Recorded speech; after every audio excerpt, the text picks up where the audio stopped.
enquanto grupo, também para estar complementando, trazendo questões para a gente poder conversar, que eu percebo que esse é bem o espírito aqui do nosso grupo.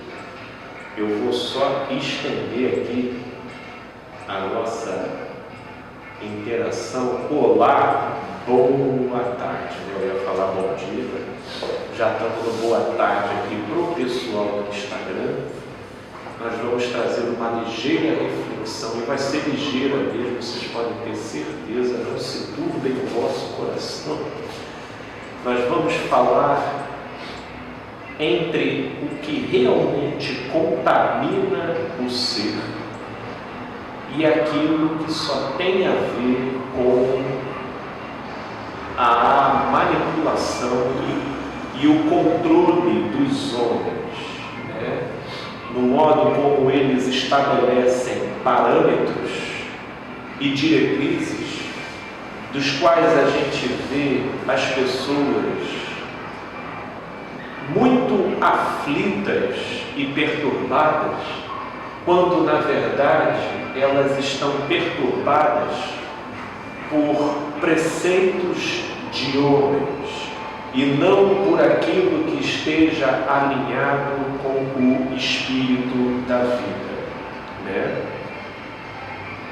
Nesse espírito, queria fazer uma oração rapidamente. Paizinho querido, Deus de amor, obrigado por tudo o que já trocamos aqui, conversamos e refletimos, e que na singeleza do momento que tivemos aqui, o Teu Espírito possa interconectar e produzir efeitos e significados de vida no nosso coração.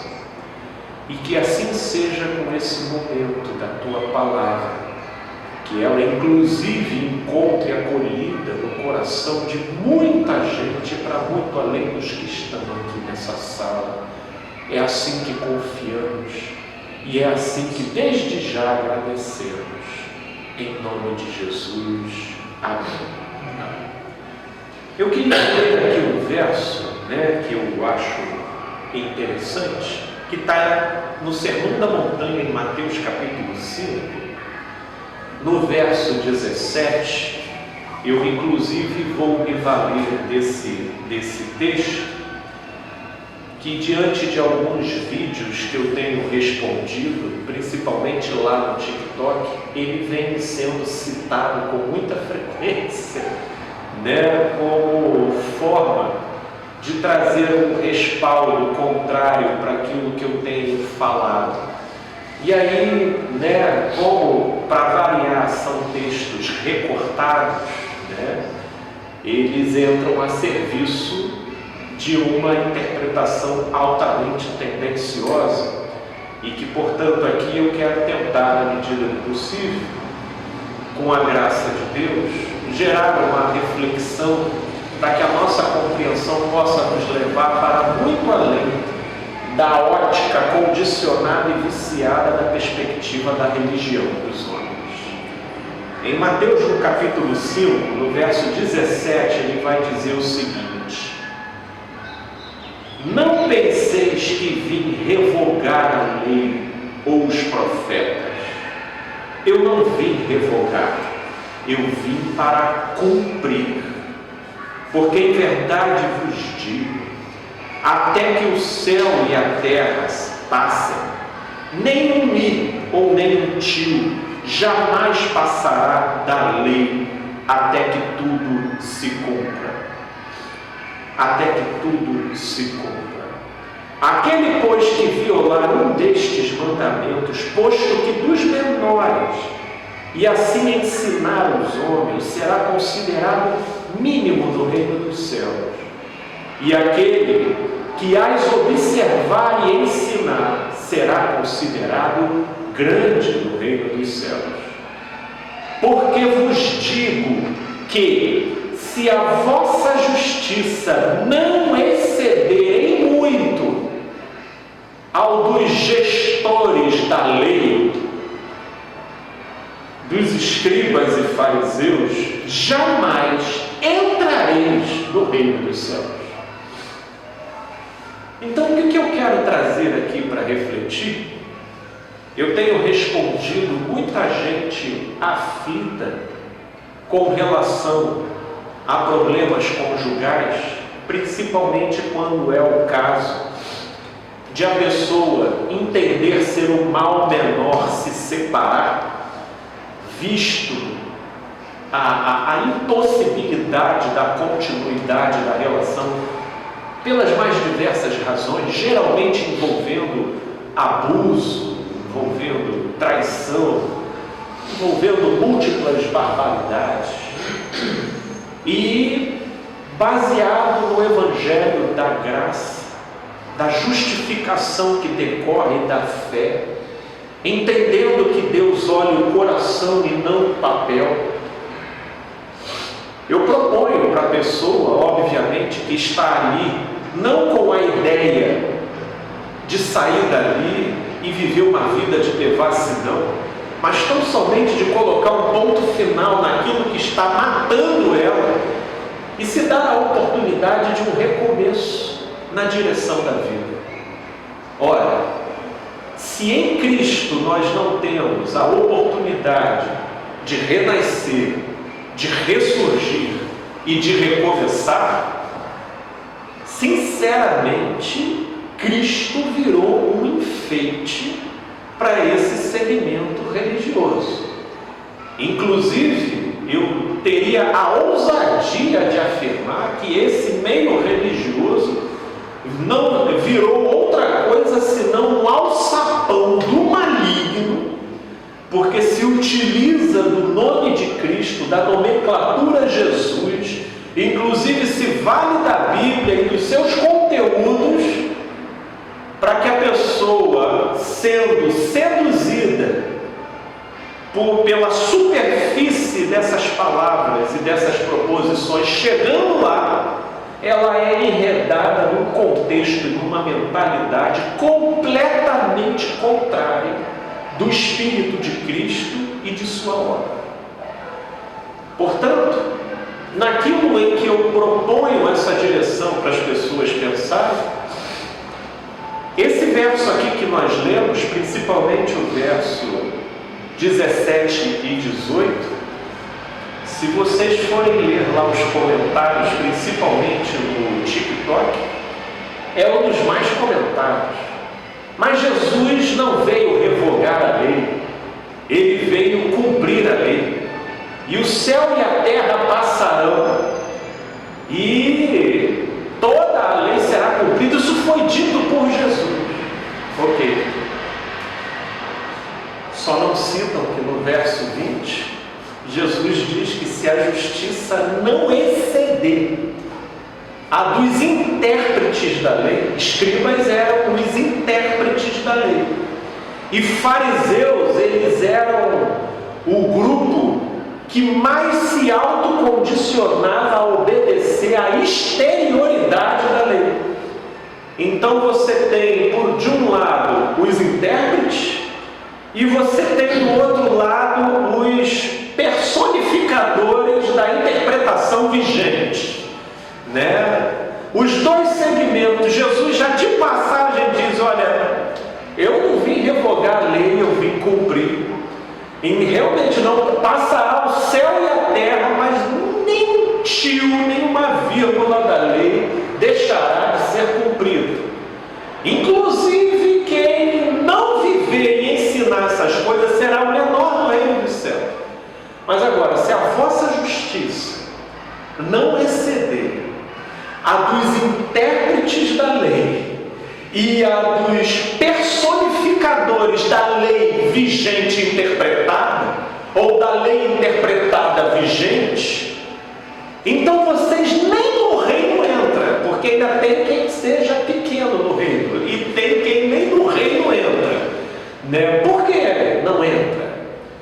Levando em consideração que lá em Lucas 16, Jesus diz que o reino não é uma porta do lado de fora e que a gente passa por ela que nem um armário que dá acesso à Nárnia, né? Não é, o reino não é isso. O reino de Deus não vem com visível aparência. Por quê? Porque ele está dentro de nós. Portanto, quando Jesus diz que não entra no reino, é que nessa pessoa não se formam as categorias do reino, sendo, portanto, uma pessoa que, por mais que carregue a jactância de interpretar e personificar a lei, ela vive aflições, angústias, dilemas e distorções que são totalmente atípicas a quem entrou no reino do lado de dentro. Portanto, para a gente poder entender essa colocação aqui de Jesus, porque de fato o que Jesus disse aqui é fato. Ele não veio revogar a lei, e muito menos os profetas. Eu não vim revogar, eu vim cumprir.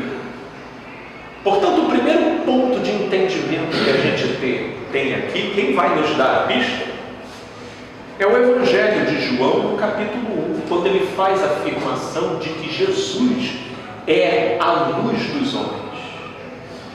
Portanto, Jesus ele veio dar um cumprimento para a lei que homem algum conseguiu produzir. Porque os homens, cumprindo a lei, qual foi o produto final no comportamento deles? Se de fato os homens tivessem entendido o espírito da lei, desde que Moisés desceu com as tábuas, a gente já tinha tido milhares de Cristos passeando sobre a face da terra. Para imaginar, né? As trevas teriam imperado só até Moisés, de Adão até Moisés, e de Moisés em diante, meu Deus do céu, teria sido só paz, luz, boa vontade entre os homens. De modo que quando Jesus nascesse lá em Belém, né, não ia precisar nem ter estrela conduzindo, porque ia ser mais um evento dentre tantos. Sabe assim? Porque qual é isso? Faria até Jesus perder viagem vindo aqui. Agora, o que a lei produziu? A lei, na melhor das hipóteses, ela produziu jactância. A lei, ela produziu nos homens uma sensação de merecimento por aquilo em que eles, pressupondo estarem se esforçando para corresponder ao que foi proposto, isso foi produzindo neles a sensação de superioridade em relação ao próximo.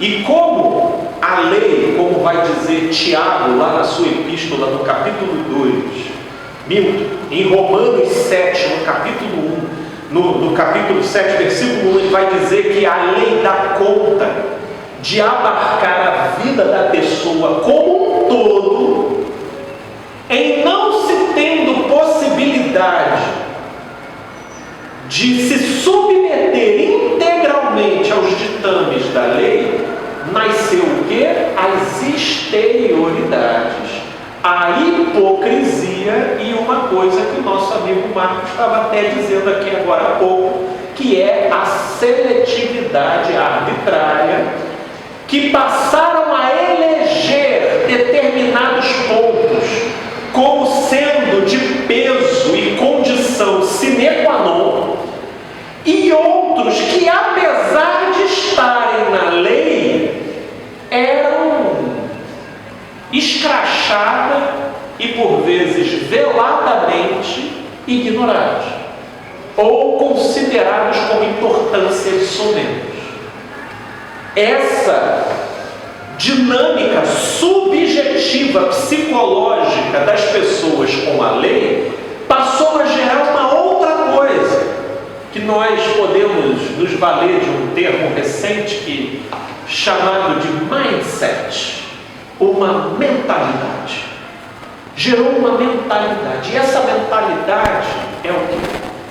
É a mentalidade da arbitrariedade, que estabelece seletivamente determinados determinados critérios como possuindo maior peso e importância do que outros.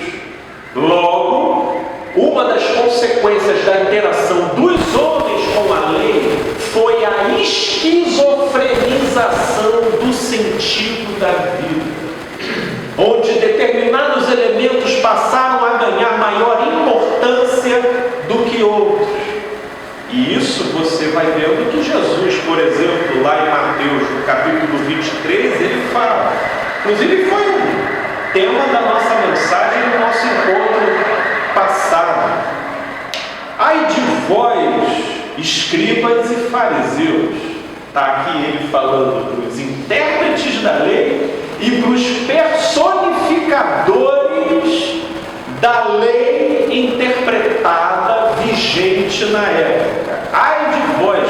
E aí vem a palavra hipócritas, que inclusive foi um termo profundamente associado a fariseu, no modo como a coisa se estabeleceu no curso da história.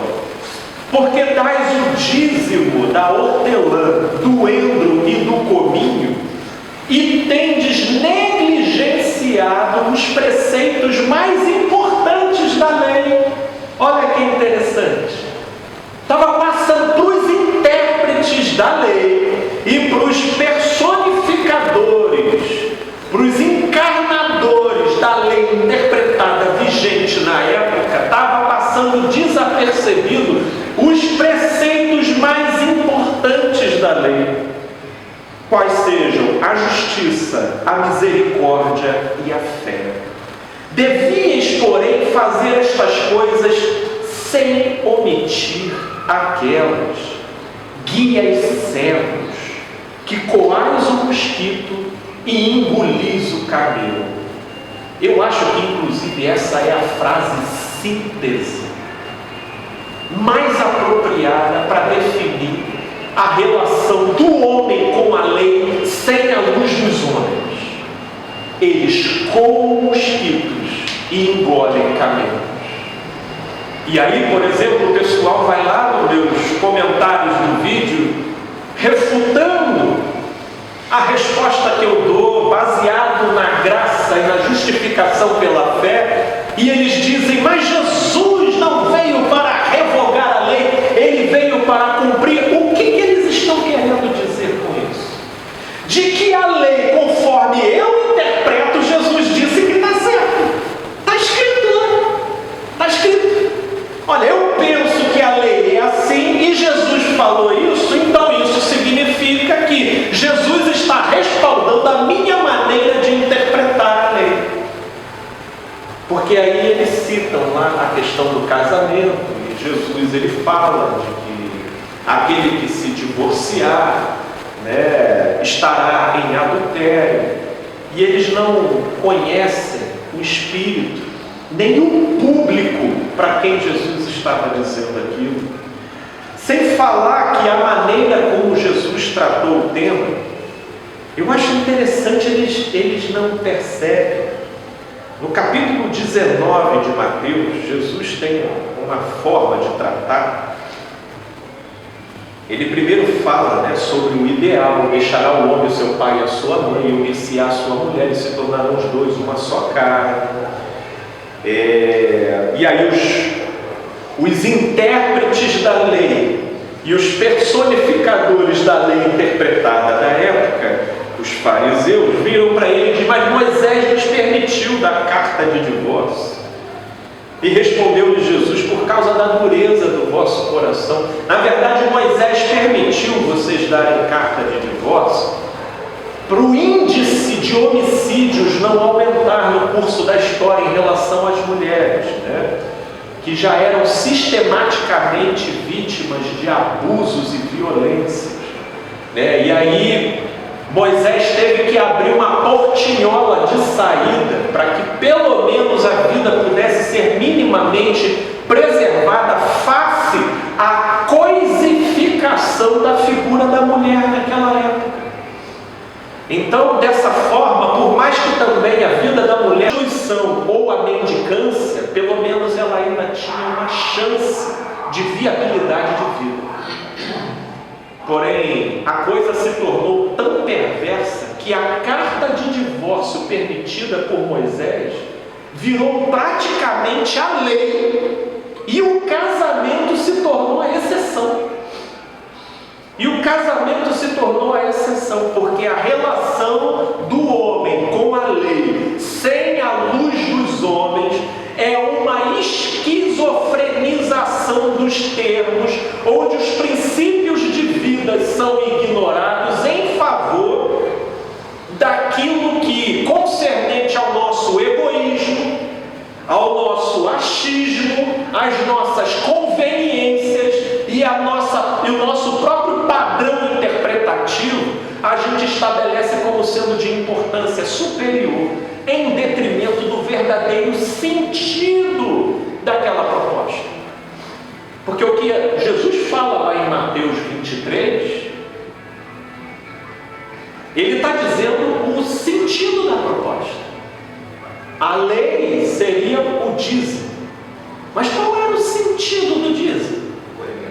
Acolhimento, misericórdia, justiça, equalização. O que tem mais não tenha tanto, para que o que tenha menos não padeça tanto, e possa então promover uma equalização. Mas a lei foi dada e a injustiça bateu o ápice do crescimento, e no final das contas se tornava mais considerado quem dava mais, e se tornava duplamente humilhado e desprezado quem dava menos, e dava menos porque não tinha nada.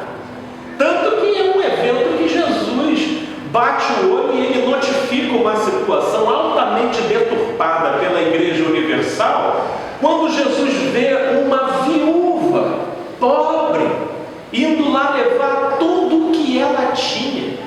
Essa era uma linguagem altamente diferenciada para os que ouviam Jesus, porque na mentalidade deles era só aquele cara que está chegando ali com 3 ovelhas, 5 sacos de arroba de capim, aquele ali é devoto. Essa viúva aí, ela está trazendo 2 moedinhas assim, isso daí não sabe como servir a Deus. Isso daí, então, a devoção, ela era medida por quantidade. E aí Jesus vai lá e faz uma leitura da qualidade do coração, que era um padrão interpretativo completamente distorcido e alienado naquela geração, que só sabia fazer traduções em cima da aparência e não do coração. E aí eu fico vendo uma porção de gente condenando o outro. Olha, se casar de novo vai adulterar. Meu amigo, você pode adulterar casado no papel. Vocês não olham para o coração, vocês não só se tornam guias cegos, como também altamente hipócritas, porque na sua jactância de dizer que o outro está pervertido, vocês não atentam para a perversidade do vosso próprio coração. Como podes querer tirar o argueiro do olho do outro, havendo uma trave nos seus próprios olhos?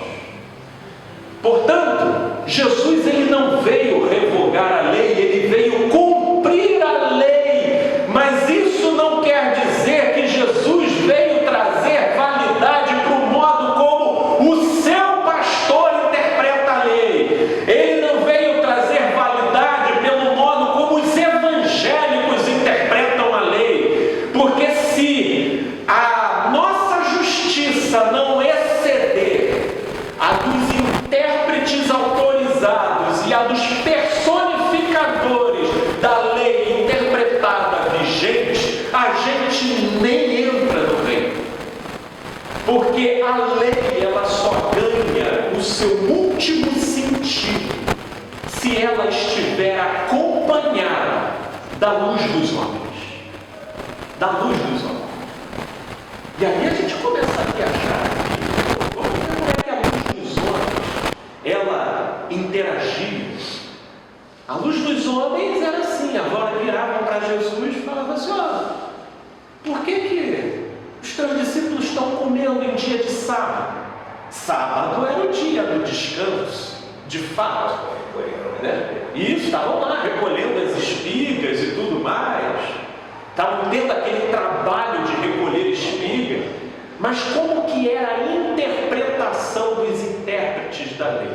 Como é dia de descanso, até o recolher as espigas você tem que recolher no dia anterior, para que o único trabalho, se eles pudessem fazer o trigo levitar e entrar na boca, já estaria algo em maior conformidade com a interpretação deles. Inclusive você vai lá, a coisa é tão assintosa. Quando eu fiz a viagem lá para Israel, aí eu entrei lá no hotel, lá em Jerusalém, né? Você entra lá no hotel, aí fui pegar o elevador, e aí tinha um elevador para os que queriam andar em conformidade com a lei, e tinha um elevador para os gentios, que nem eu. O elevador para os gentios, isso em dia de sábado. Em dia de semana, ambos funcionavam normalmente, mas em dia de sábado, o elevador dos gentios, ele só parava onde você apertava. O dos da lei, ele estava programado para parar de andar em andar, para você não ter o trabalho de apertar. Esse é o nível de interpretação da lei sem a luz dos homens. Aí eu digo para você, Jesus não veio revogar a lei, ele veio cumpri-la. Você veria Jesus ali no elevador que para de andar? Não, você não ia ver, porque ele é a luz dos homens, e ele veio dar o sentido da lei que homem algum no seu esforço particular conseguiu produzir. E aí estavam os discípulos em dia de sábado pegando trigo e debulhando, e aí vieram os intérpretes da lei junto com os personificadores da interpretação vigente, escribas e fariseus, e falaram: por que os discípulos estão comendo em dia de sábado? O que Jesus citou para refutar eles? Foi a lei? Não, foi um caso de exceção. De Davi, quando chega na casa, né, do sacerdote, ele entra lá no céu e pega um pão que era destinado apenas ao culto e come. Vocês não viram lá que Davi fez isso? Cara, isso levava os intérpretes a ficar fora, né? Porque aí dá vontade para os intérpretes dizerem assim: mas você não é Davi, né? Mas você não é Davi. Mas eles ficam embaraçados, porque como eles são autoridade, eles ficam sem saber como fechar a conta da coisa. E aquela pergunta, o batismo de João dos homens é de Deus, né? Fica naquele dilema. A cura em dia de sábado. Jesus chama uma pessoa com enfermidade para o meio da sábado. É lícito curar em dia de sábado ou não? Está todo mundo ali em silêncio. Aí o que Jesus faz? Jesus cita a lei para eles? Não, Jesus não cita a lei, Jesus cita a consciência dele. Jesus vira: bom de vós, se um bezerro de vocês, uma ovelha de vocês cair numa vala em dia de sábado, quem de vocês espera até domingo para tirar ela de lá? Né? Se vocês tratam assim ovelhas, por que um filho de Abraão não pode ser curado em dia de sábado? Esse é o cumprimento da lei. Sabe qual é o cumprimento da lei?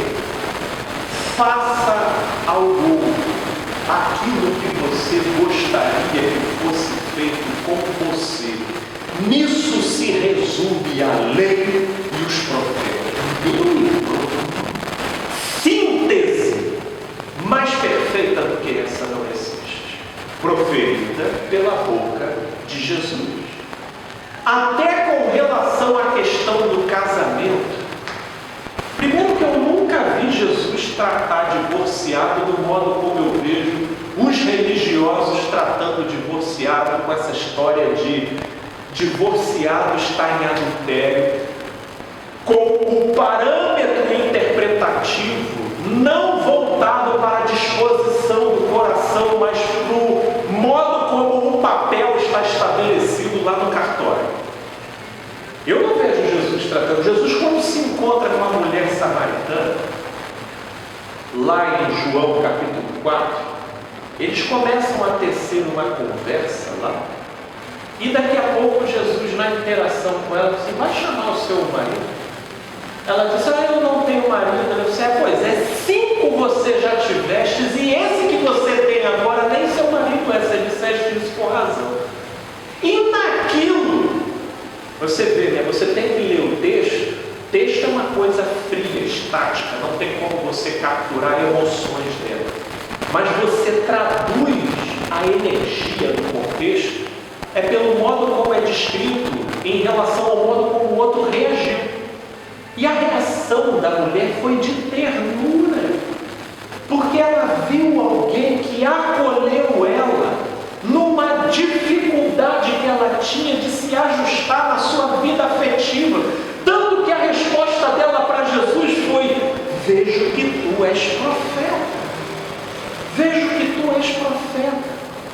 Tu és uma pessoa, eu não estou conversando com qualquer pessoa aqui, e se sentiu tão à vontade que ela ainda vai e traz uma questão mais cabeluda ainda para as aflições interpretativas teológicas da lei da época. E sem contar que essa mulher era vítima daquela situação do abuso em relação ao divórcio. Ao divórcio. Quantos não deram a carta de divórcio era repudiada? Quantos não? Exato. Ela sofreu sucessivas, 5 sucessivas. E em momento algum, ela não era vítima disso, ela não era. E em momento algum, Jesus virou para ela e disse: você sabe que está adulterando, você sabe que você está em adultério. Se Jesus fosse conforme o legalismo dos evangélicos hoje em dia, era assim que Jesus ia reagir. Você sabe que você está adulterando. Principalmente se o pastor soubesse dessa informação privilegiada. Você sabe que você não para com o homem, né? Você sabe, você está adulterando, né? Não é que seria essa a resposta. E aí eles ficam me respondendo que Jesus não veio revogar a lei. Jesus veio cumprir. Só que eles esquecem desse espírito aqui de Jesus em João, no capítulo 12. E essa é a colocação que eu acho interessantíssima de Jesus. A partir do verso 44, quando ele diz: e Jesus clamou, dizendo: quem crê em mim, quem crê em mim, crê não em mim, mas naquele que me enviou. E quem me vê a mim, vê aquele que me enviou. Eu vim como luz para o mundo, a fim de que todo aquele que crê em mim não permaneça nas trevas. Se alguém ouvir as minhas palavras e não as guardar, eu não julgo, diferentemente do que os crentes fazem, uns com os outros. Eu não julgo, né? Porque eu não vim para julgar o mundo, e sim para salvá-lo. Quem me rejeita e não recebe as minhas palavras, tem quem o julgue. A própria palavra que eu tenho proferido, essa o julgará no último dia. Porque eu não tenho falado por mim mesmo, mas o Pai que me enviou, esse me tem prescrito o que dizer e o que anunciar. A mulher que foi pega em flagrante com um homem, mas apenas ela foi levada para ser apedrejada. A lei era para apedrejar. Jesus não veio para cumprir a lei. Por que aqueles homens não apedrejaram com a autorização de Jesus? Porque esse não é o espírito da lei. Jesus estava ali revogando a lei? De modo algum. Jesus estava ali cumprindo o espírito da lei. Portanto, seria mais honesto desse povo dizer que, embora eles conheçam a lei, eles não sabem traduzi-la conforme o espírito da lei. Porque o tal do eu não vim para revogar, mas para cumprir, não é uma autorização e uma chancela para um modo particular e equivocado, como cada segmento interpreta o que seja a lei, cada qual com as suas respectivas ênfases. E aí me surgem essas anomalias como uma resposta que eu tenho para dar para um rapaz aqui, perguntando se ele se divorciar, ele perde a salvação. Quando, na verdade, eu já fui em determinados contextos religiosos, onde, dependendo do tipo de roupa que você coloca, você perde a salvação. Dependendo do tipo de bebida que você bebe, você perde a salvação. E aí, cada qual vai elegendo as suas respectivas prioridades e importâncias, provocando essa esquizofrenização do sentido da lei e levando eles a promoverem uma desproporção e, por que não, uma total inversão de importâncias, esquecendo os verdadeiros preceitos da lei, que são a justiça, a misericórdia e a fé. Portanto, a lei, sem a luz dos homens, ela só vai gerar jactância, ela só vai gerar arrogância. O produto final dela é gerar pessoas condenando pessoas, presunção moral que demarca linhas fictícias de eu pertenço ao clube dos iluminados e você pertence ao grupo das trevas. E lá em Romanos, no capítulo 3, é em cima disso que Paulo faz a sua denúncia, a partir do verso 27, onde ele diz: onde, pois, a jactância foi de toda excluída. Por que lei? Porque lei das obras? Não, pelo contrário, pela lei da fé. Onde, pois, a jactância foi de todo excluída? Por que lei? Pela lei das obras? Não, pelo contrário, pela lei da fé. Concluímos, pois, que o homem é justificado pela fé, independente das obras da lei, visto que Deus é um só, o qual justificará por fé o circunciso e mediante a fé o incircunciso. Percebam que esse conceito de circuncisão é um arquétipo, porque cada geração, na sua distorção de eleger uma dada prioridade para, pela via da ameaça, manipular o comportamento do outro, cada geração tem a sua própria circuncisão. A circuncisão do tempo presente para muitas igrejas é o casamento. Quem tiver casado no papel e nunca se divorciar, está circuncidado. Se divorciou, se tornou incircunciso. E a coisa vai sendo medida e atribuída equivalência e peso pela exterioridade. E isso a gente pode levar para inúmeras coisas. Quem dá o dízimo está circuncidado. Quem não estiver dando dízimo está incircunciso. São os mosquitos. São os mosquitos. Agora, os camelos passaram de forma escandalosa. Por exemplo, a escravidão, né? A escravidão passaram entre o catolicismo e o protestante indígena, tranquilo, todo protestante tinha um escravo. Olha que camelo. Olha que camelo extraordinário. O ser humano como objeto de compra e venda, de uso fruto disso. Jesus utilizou a figura camelo até sendo simpático. Um elefante. 4 séculos de escravidão, de Zila. Passaram em grandes teólogos, ninguém acertou, né? Não veio John Wesley falando sobre. Nossa, Jerônimo, Agostinho, né? Os grandes pais, Agostinho, então, cuja obra dele basicamente foi defendendo princípios gnósticos que causavam uma casado na época de Agostinho, era muito duro.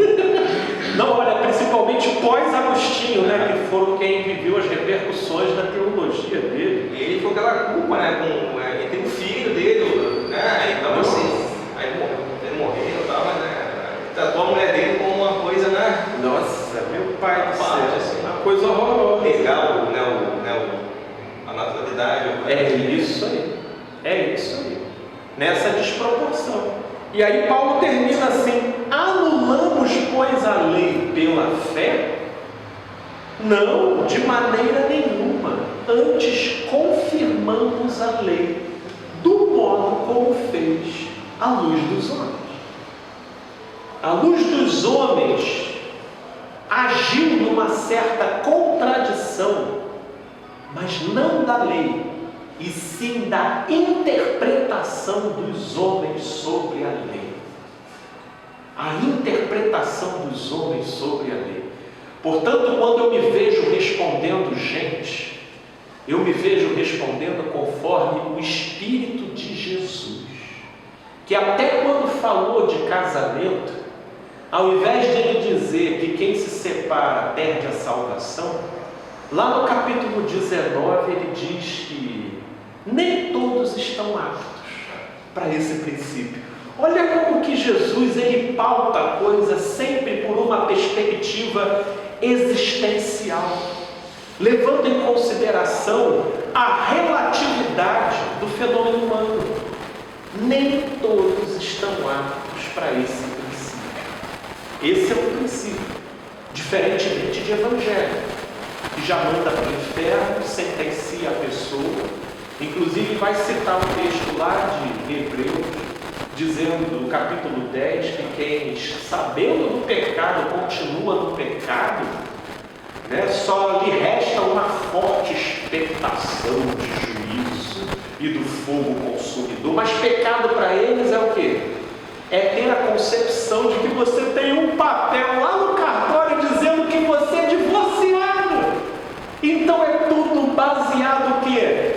Na circuncisão do prepúcio. É tudo baseado na exterioridade, é tudo baseado na materialidade da coisa. É assim que funciona. E eles querem tornar Jesus cúmplice dessa alienação e dessa perversão do significado da coisa, dizendo que Jesus não veio revogar a lei, mas ele veio para confirmá-la. E no fim vive sempre essa luta, né? Essa degradação entre a letra que mata e o espírito que vivifica. É isso. Eles nunca andam no mesmo trilho. É isso. Porque o espírito que vivifica, ele está acima da letra que mata. É isso. Letra pura só mata. Só que o espírito sempre vivifica. Se o espírito que vivifica estiver na letra que mata, essa letra que mata deixa de matar e vivifica. E vivifica. Como foi com Jesus, né? Ele ignorou o apedrejamento, ele não condenou a mulher lá do poço. Sim. Não, e a mentalidade deles, Marcos, você está falando uma coisa interessante, você citou até esse trecho que é lá de João, capítulo 6. Isso reflete, eu até citei aqui sobre o caso do mindset, que é da mentalidade que é gerada, porque isso levava eles a um condicionamento até no modo como eles interpretavam Jesus. Porque aonde nasce essa fala de Jesus de que aquilo que eu vos tenho dito é espírito e vida? É de um capítulo onde ele diz que ele é o pão que desceu do céu. E aquele que não comer da minha carne e não beber do meu sangue, não tem parte comigo. E aí o que a interpretação legalista dos homens levaram eles a entender o que Jesus estava falando? Que Jesus estava pregando a antropofagia. Caraca, que coisa de louco, o cara está mandando a gente comer a carne desse cara insano. Bem que o fariseu tal falou que não era para me juntar com esse grupo aqui, porque na verdade eu vou ter que comer a carne dele. Que coisa. Era assim que eles interpretam, porque eles são tão materialistas que eles não conseguem entender o espírito. Eles, agora falando até numa linguagem mais psicologizada, eles não conseguem ascender ao simbólico, criar associações simbólicas E aí, até no final, os discípulos dele, mestre, dura palavra falaste, né? Não transcende nada. Não transcende. Até os discípulos, cara, Até a gente lá dentro, né? Vamos ter que comer isso aí. Até o que é transcendente é chato. Até o céu, essa galera aí, se você imaginar, é um lugar insuportável. É insuportável. É materialismo puro. Puro. É coisa de ouro, é coisa de cristal, assim. Tem que ficar lavando, purifica o corpo e lava a mão. O céu, essa galera é só pior. Ele só não é pior do que ficar no inferno deles. É uma tortura, assim. Então, assim, é melhor uma tortura, assim, ficar ali, friozinho legal, ar-condicionado, tá no fogo. Então é menos ruim, né? Que o céu também não é bom, não. O céu, essa galera é um céu chato pra caramba. É um céu chato, ou é? Não, é chatão, né? muito. Negócio de música, assim, nosso cafona, é chato.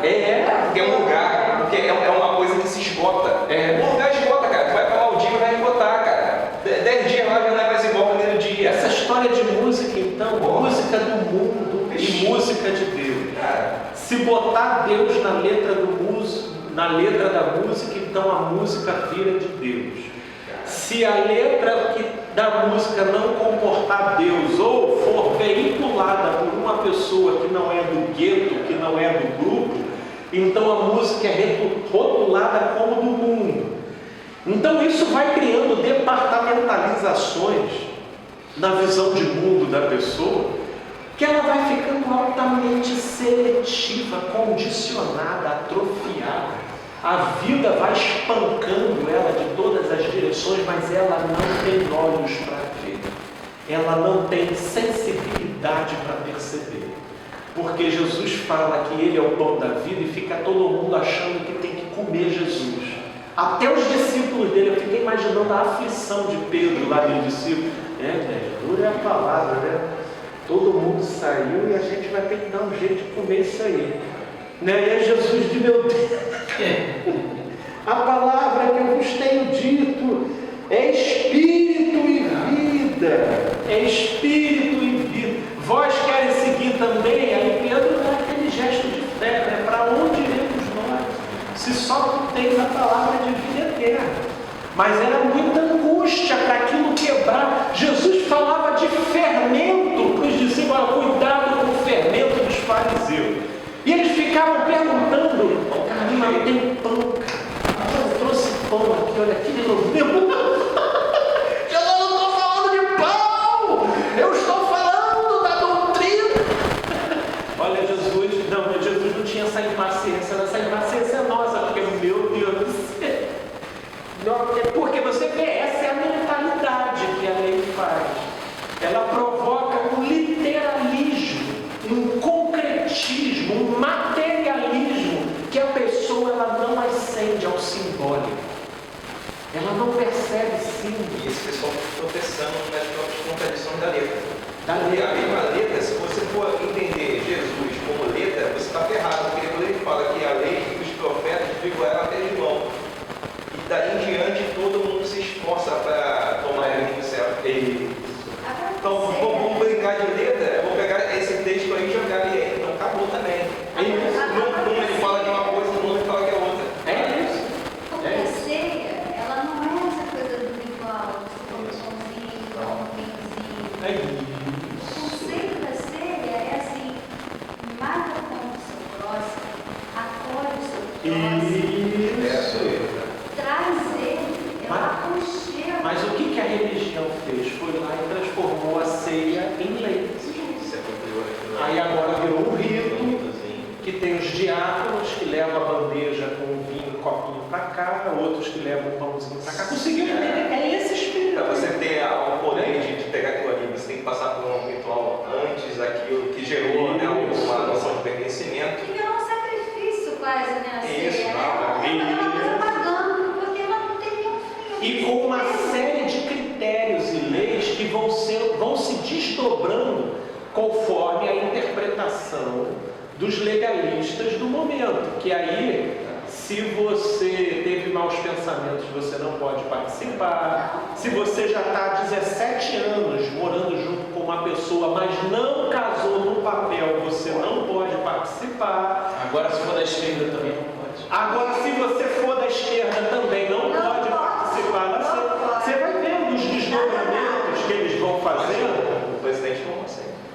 Ele tomou, né? Ele tomou. O quem? O Lula? Não. O Bolsonaro? Não, mas Jesus era de direita, então ele não tem saída. Vai rolando essas distorções. Essas distorções, batismo. É outro. Ato simbólico. Qual é o ato simbólico do batismo? Morrer, nascer de novo. E aí foram lá me perguntar se sem batismo a gente não entra no céu. Porque é esse concretismo, porque está escrito lá em Marcos, né? Ide pregar o Evangelho, para que o Evangelho sendo pregado e as pessoas batizadas possam ser salvas. Pronto, está dito. Então você não bate.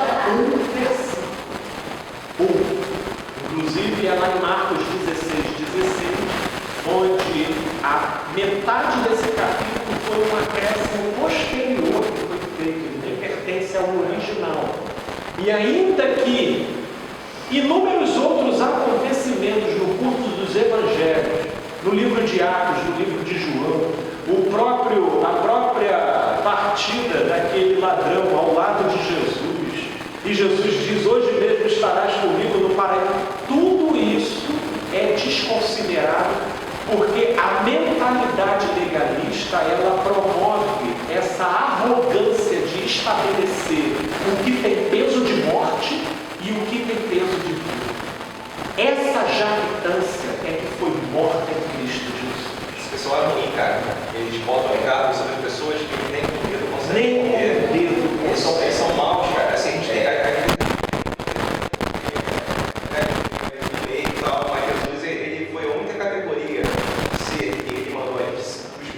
se guardar, ou esses escribas e fariseus, guardar mesmo. Ele teve um contexto ali, teve mais ele não teve essa porta não. Ele assim, se guardem deles, estejam distantes deles, eles são ruins, cara. Eles são maus e eles sofrem a própria condenação que eles impõem os outros, eles sofrem. Você não percebe?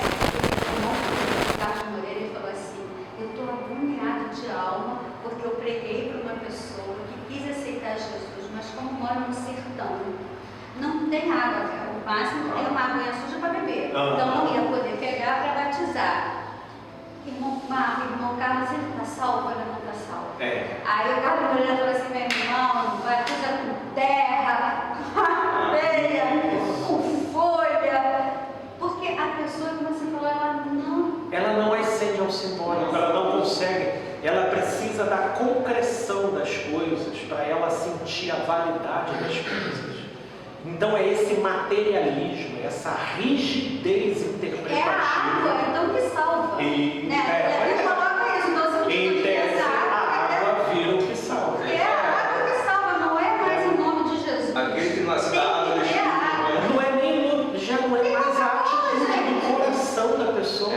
A atitude do coração.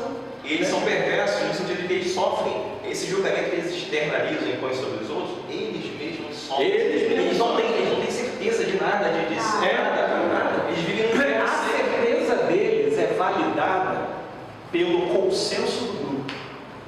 E é aí que eles viram pitbulls ferozes. Mas isolados não tem consistência nenhuma. Eles não suportam o isolamento. Por isso é que eles tanto priorizam o testemunho, porque é isso que dá certificação de validade para eles dentro do grupo. E é esse grupo que respalda a concepção de pseudo-certeza que eles carregam. A validação das certezas deles é um consenso grupal. Entendeu? Alguém sozinho carrega a certeza que pulsa do lado de dentro, exercitando isso pela fé, tendo na paz que decorre do coração a sua própria validação. Isso é um caminho estreito demais. Estreito demais. Eu acho que a lei, ela não usa de misericórdia com aquele que não tem misericórdia. Um Davi que come o pão da proposição, cujo pão será servido pelos sacerdotes líderes, ele comendo, dando aos seus amigos para ele lá ele morre. Davi morre no carrega, não sei o que. Mas vou usar que é uma vida que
como elas dispõem de um certo consenso grupal, isso ganha peso de autoridade, que leva muitos a dizer, olha, se eles estão concordando entre eles, então isso quer dizer que eu, indivíduo, preciso me juntar, porque eles têm razão na minha lei. Essa é, inclusive, o princípio de coerção básica entre coletivo e indivíduo. O coletivo ele exerce uma influência sobre o indivíduo extraordinária.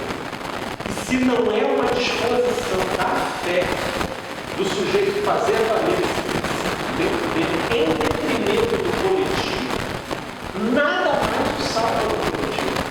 O coletivo se torna uma força avassaladora que acachapa o indivíduo e vai só crescendo, crescendo, crescendo. Sempre. Mas também, vamos orar. Nosso tempo avança. Mas, meu querido, de amor, te pedimos que essa mensagem se espalhe, tanto do lado de fora, mas sobretudo do lado de dentro, trazendo, inclusive, percepções e identificações de contextos e situações que aqui não foram citadas, mas que o princípio aqui abordado se aplica. Sim, meu Pai, leva-nos a uma ampliação dessa compreensão.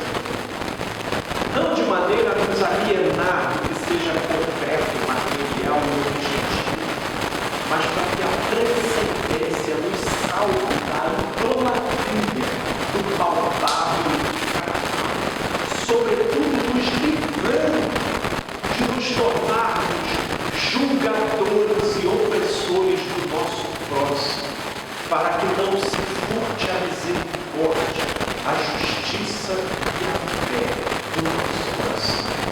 Portanto, meu Deus, que a nossa compreensão seja sempre norteada pela luz dos olhos. Ilumina os nossos passos, para que o nosso coração não fique integrado, mas se torne cada vez mais um coração de